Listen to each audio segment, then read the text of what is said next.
Welcome back, my friends, and happy Friday. I wanted to bring you a quick video to talk about one of the new commanders spoiled from the Outlaws of Junction. That is Obeka, Splitter of Seconds. First and foremost, you can cast her for 1 in Grixis. She is a 2/5 Ogre Warlock with Menace. Her ability reads, whenever she deals combat damage to a player, you get that many additional upkeep steps after this phase. Now, it's important to note, you're not going to untap upkeep and draw that many additional times. Rather, you're just going to gain additional value from cards that say, at the beginning of your upkeep, draw a card, for example. Now, this may seem a bit underwhelming, but do bear in mind that you can pump up Obeka, give her double strike, and make it so she can deal even more damage to give you even more of these upkeep steps. Now, this video is not meant to be a full deck tech, but I do just want to cover some of the cool cards that will trigger at your upkeep and synergize well with this commander. First and foremost, let's just cover a few card drawing cards. First, we have the Staff of Nin. At the beginning of our upkeep, we can draw. It can also tap to deal 1 damage to any target. There's also the Magic Mirror. At the beginning of your upkeep, it gets a knowledge counter, then you draw for each knowledge counter on it. So if you can imagine having 3, 4, 5 upkeeps in 1 turn, you will draw a ton of cards. If you like picking on your friends, there is Indulgent Tormentor. At the beginning of your upkeep, draw a card unless target opponent sacrifices a creature or pays 3 life.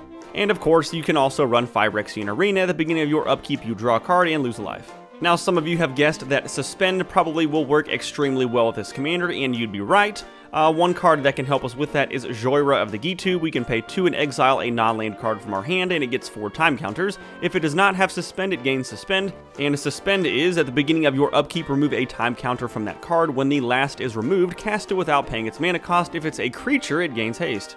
Now, for some excellent value cards, you could run a Bone Horde Dracosaur. At the beginning of your upkeep, exile the top 2 of your library. You can play them this turn. If you exile a land, you get a 3/1 dinosaur creature token. If you exile a non-land, you get a treasure. With Replicating Ring, at your upkeep, it gets a night counter. Then if it has 8 or more night counters, remove all of them, and then you get 8 of the Replicating Rings that you can tap for mana.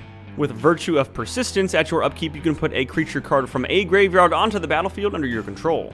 And if you like stealing your opponent's stuff, we have Plarg and Nasari. At the beginning of your upkeep, each player exiles from the top of their library till they hit a non-land card. An opponent chooses a non-land card exiled this way, then you can cast up to 2 spells from among the other cards exiled without paying their mana cost. Now imagine doing this at your normal upkeep trigger, but then potentially doing it 2 more times at a minimum after combat from Obeka's ability. Now, assuming we can pump her up and deal even more damage, this ability can go absolutely crazy.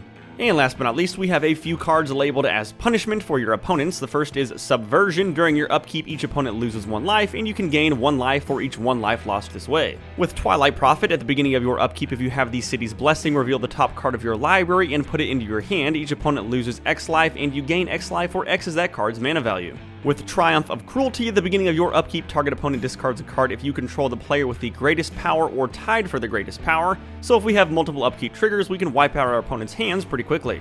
Now, we also have Xanathar Guild Kingpin. At the beginning of your upkeep, choose an opponent. They can't cast spells, and we can look at the top card of their library and cast those if we want to, but if you can imagine having multiple upkeeps, you can set yourself up for a massive second main phase if we can make it so none of our opponents can respond to us. And last but not least is a pretty degenerate include. Considering what this commander can do, we have the Herald of Lrock. It has cumulative upkeep, which those of you who don't know, that is, at the beginning of your upkeep, put an age counter on this permanent, then sacrifice it unless you pay its upkeep cost for each age counter. Now, it just so happens the cumulative upkeep is gain control of a land you don't control. Even though this ability is pretty disgusting, I'd say he's fair considering he's 7 mana, and if he dies, all those lands go back to the players that own them anyway. And there you have it, my friends. These were just a few cards that you can include in the new Obeka Splitter of Seconds. Let me know in the comments what commanders you're most excited for, and I'll see you in the next one!